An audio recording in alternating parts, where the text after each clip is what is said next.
Serial ये रिश्ता क्या कहलाता है कि आगे के आने वाले एपिसोड काफ़ी ज़्यादा इंटरेस्टिंग और ट्विस्ट भरे होने वाले हैं, क्योंकि यहाँ पर आपको देखने को मिलने वाला है कि गीतांजलि के साथ जो हादसा हुआ है वो पहाड़ी से नीचे गिर जाती है। फिलहाल गीतांजलि को रेस्क्यू किया जाता है और उसे निकाला जाता है, जिसके बाद पता चलता है कि गीतांजलि की अब मौत हो चुकी है। और यहीं पर आपको देखने को मिलेगा कि आखिरकार अब सब लोग मसूरी से जाने वाले हैं उदयपुर, जहाँ पर गीतांजलि की डेड बॉडी को ले जाया जाएगा। जिसके बाद यही कहती हुई नजर आएगी कि गीतांजलि की मौत का पीछे किसी और नहीं बल्कि अभीरा का हाथ है। जिसके बाद अभीरा को जेल पहुंचाने की वो कोशिश करने वाली। फिलहाल इस बार मायरा रोती बिलखती रह जाएगी और कहेगी कि उसकी मम्मी की कोई गलती नहीं थी। यहाँ पर गीतांजलि उसे फंसाने की कोशिश कर रही थी, उसको पहाड़ी से गिराने वाली थी, लेकिन गीतांजलि किसी भी बात को सुनने को तैयार नहीं होती। वो सिर्फ और सिर्फ अपनी बहू के लिए पूरी लड़ाई लड़ने को तैयार है। एक तरफ पूरा परिवार जहाँ अभीरा के साथ है, तो वहीं पर दूसरी तरफ अकेले विद्या गीतांजलि की तरफ से ये लड़ाई लड़ रही है। आपको देखने को मिलने वाला है कि जो गीतांजलि थी उसको उसके पापों की सजा तो मिल जाती है, क्योंकि गीतांजलि ले जाती है अभीरा और मायरा को इसलिए, और उससे रास्ते में कहती हुई नजर आती है कि वो अरमान के रास्ते से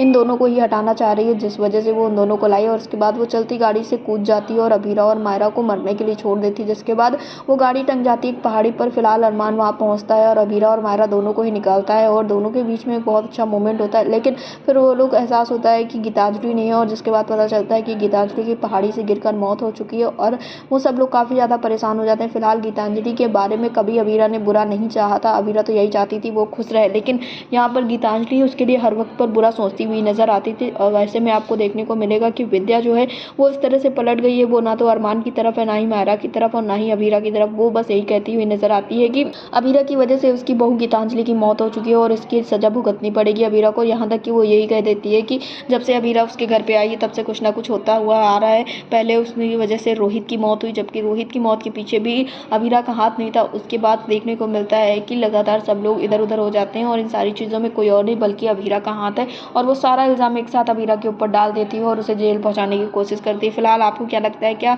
विद्या अपने इस प्लान में कामयाब हो पाएगी? हमें कमेंट बॉक्स में ज़रूर बताएं। सीरियल रिश्ता क्या कहलाता है से जुड़े ऐसे लेटेस्ट अपडेट्स के लिए हमारे चैनल को सब्सक्राइब करें, वीडियो को लाइक करें और शेयर करें।